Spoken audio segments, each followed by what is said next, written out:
Ce qui rend la femme profondément malheureuse, en fait, c'est souvent ce grand décalage entre qui elle est à l'état originel, en fait, et cette suradaptation de son système interne pour se maintenir, mais 1000 lieues en dessous de qui elle est véritablement. Et il faut dire ce qui est, en fait, c'est que la dévalorisation, la minimisation, c'est devenu une normalité.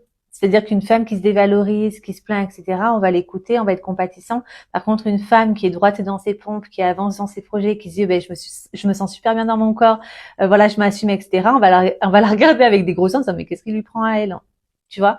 Donc, je trouve que tout a été construit à l'inverse, en fait. Donc, ça n'a rien de prétentieux de te voir vraiment à ta juste valeur. Permet premièrement, en fait, à la femme de se sentir enfin sécure en elle, de poser les actions alignées à qui elle est véritablement et de rayonner pleinement qui elle est au monde, en fait, sans ces carcans intérieurs, sans ces combats et ces luttes intérieures, en fait. Et je pense que le monde a vraiment besoin de ça parce que du coup, c'est une autre femme à la maison, c'est une autre maman, c'est une autre fille. Et en fait, c'est tout un écosystème que l'on est en train de libérer au-delà de la femme en question. En tout cas, ce qui est sûr, c'est que ça part d'un appel intérieur, en fait. Cette sensation de ça suffit. Il faut que ça change.